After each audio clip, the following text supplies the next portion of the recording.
ಅಂತೂ ಇಂತೂ ದೇಶಕ್ಕೆ ವಾಪಸ್ ಆಗ್ತಾ ಇದ್ದಾರೆ ಪರಾರಿ ವೀರ ಹಾಸನ ಸಂಸದ ಪ್ರಜ್ವಲ್ ರೇವಣ್ಣ.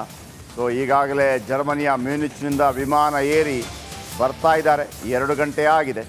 ಅಂತೂ ದೇಶಕ್ಕೆ ವಾಪಸ್ ಆಗ್ತಾ ಇರುವಂಥ ಪ್ರಜ್ವಲ್ ರೇವಣ್ಣ ಜರ್ಮನಿಯಲ್ಲಿ ಟೇಕ್ ಆಫ್ ಆಗಿ 2 ಗಂಟೆ ಕಂಪ್ಲೀಟ್ ಆಗಿದೆ. ಲುಫ್ತಾನ್ಸಾ ವಿಮಾನದ ಬಿಸ್ನೆಸ್ ಕ್ಲಾಸ್ನಲ್ಲಿ ಪ್ರಯಾಣ. ಮಧ್ಯರಾತ್ರಿ 1 ಗಂಟೆ ಸುಮಾರಿಗೆ ಬೆಂಗಳೂರಿಗೆ ಆಗಮನ. ದೇವನಹಳ್ಳಿ ಏರ್ಪೋರ್ಟ್ಗೆ ಆಗಮಿಸಲಿರುವ ಪ್ರಜ್ವಲ್ ರೇವಣ್ಣ. ಏರ್ಪೋರ್ಟ್ನಲ್ಲೇ ಪ್ರಜ್ವಲ್ ಅವರನ್ನು ಬಂಧಿಸುವಂಥ ಸಾಧ್ಯತೆ ಇದೆ. ಈಗಾಗಲೇ ವಿಮಾನ ಏರಿ 2 ಗಂಟೆ ಆಗಿದೆ ಅಂತ ಮಾಹಿತಿಗಳು ಬರ್ತಾ ಇದೆ.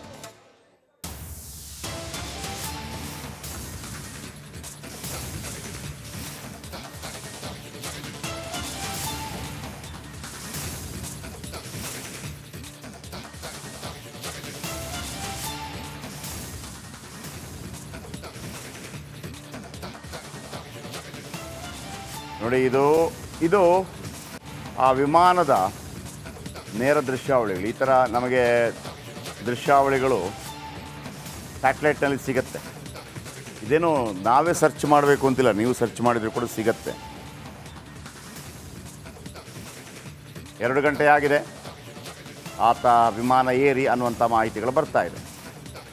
ಸೊ ಮಧ್ಯರಾತ್ರಿ 12-1 ಗಂಟೆ ಆಗಬಹುದು ಅನ್ನುವಂಥ ಮಾಹಿತಿ ಕೂಡ ಬರ್ತಾ ಇದೆ. ಆತನನ್ನು ಬಂಧನ ಮಾಡೋದಕ್ಕೆ ಇಮಿಗ್ರೇಷನ್ ಅಂದರೆ ಈ ಭಾಳ ಮುಖ್ಯವಾಗಿ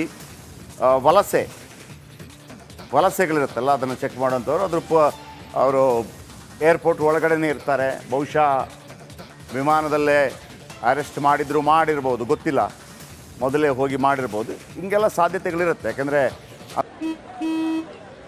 ನಡಿ ಈಗ ಶುರು ಮಾಡೋಣ.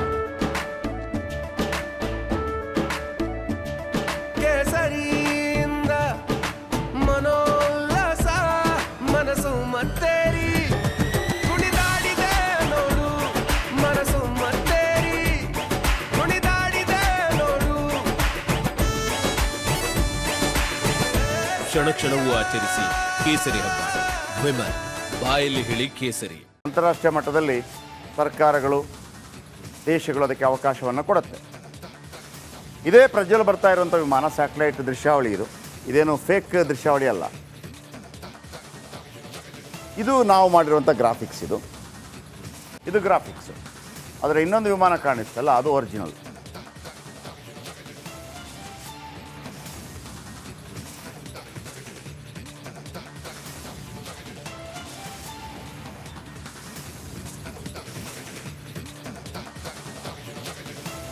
ಓಕೆ, ಒಂದು ಕಡೆ ಡೆಲ್ಲಿಯಿಂದ, ಒಂದು ಕಡೆ ಏರ್ಪೋರ್ಟ್ನಲ್ಲಿ ಮಂಜುನಾಥ್ ದಿನ್ನೂರ್ ಇದ್ದಾರೆ.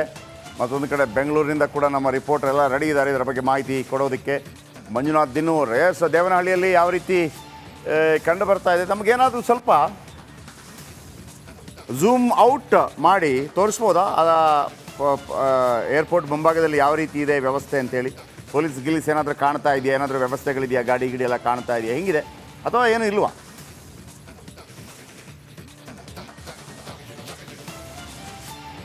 ಜಯಪ್ರಕಾಶ್, ಖಂಡಿತವಾಗಿ ಈಗಾಗಲೇ ಏರ್ಪೋರ್ಟ್ನಲ್ಲಿ ಈಗ ದೇಶದ ಅತಿ ದೊಡ್ಡ ನೆಟ್ವರ್ಕ್ ನಿಂದ ಮೆಗಾ ಕವರೇಜ್.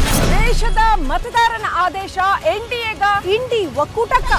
ಲೋಕ ಅಖಾಡದಲ್ಲಿ ಗೆಲ್ಲೋದ್ಯಾರು, ಸೋಲೋದ್ಯಾರು. ಕರುನಾಡಿನ 28 ಕ್ಷೇತ್ರಗಳ ನಿಖರ ಫಲಿತಾಂಶ. ಫಾಸ್ಟ್ ರಿಸಲ್ಟ್, ಪಕ್ಕಾ result. Number 1 election team, number 1 network, number 1 coverage.